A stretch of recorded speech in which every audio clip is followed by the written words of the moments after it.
महाराणा प्रताप की मृत्यु के बाद भी उनकी वीरता और संघर्ष की गाथा सदियों तक प्रेरणा का स्रोत बनी रही।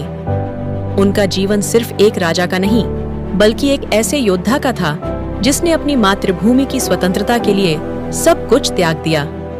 उनके द्वारा छोड़ी गई विरासत ने आने वाली पीढ़ियों को यह सिखाया कि स्वतंत्रता की रक्षा के लिए हर संभव प्रयास किया जाना चाहिए, चाहे परिस्थितियां कितनी भी विकट क्यों न हो।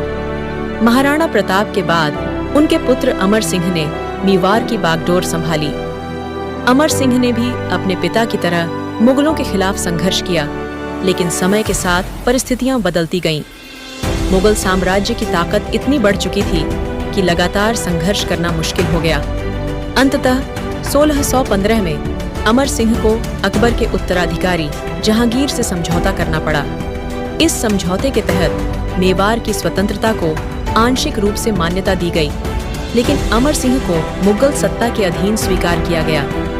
हालांकि इस समझौते में यह ध्यान रखा गया कि महाराणा प्रताप की तरह कभी भी मुगलों के सामने पूरी तरह आत्मसमर्पण न किया जाए।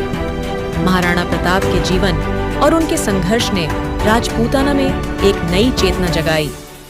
उनके बलिदान और संघर्ष ने पूरे भारत में राष्ट्रवादी भावना को प्रबल किया और भविष्य में स्वतंत्रता सेनानियों ने भी उनसे प्रेरणा ली। महाराणा प्रताप का साहसिक चरित्र भारतीय संस्कृति और इतिहास में एक महत्वपूर्ण स्थान रखता है। महाराणा प्रताप का नाम आज भी भारत के कोने कोने में गर्व और सम्मान के साथ लिया जाता है।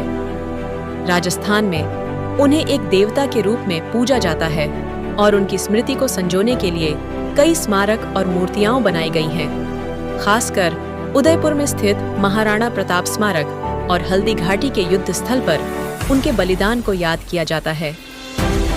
महाराणा प्रताप की कहानी यह बताती है कि सच्चा बलिदान कभी व्यर्थ नहीं जाता। उनका जीवन साहस, धैर्य और स्वतंत्रता के प्रति अडिग निष्ठा का प्रतीक है, जो सदियों तक पीढ़ियों को प्रेरित करता रहेगा। उनके संघर्ष ने यह साबित किया कि जब तक व्यक्ति का आत्मसम्मान जीवित है, तब तक उसकी हार नहीं हो सकती।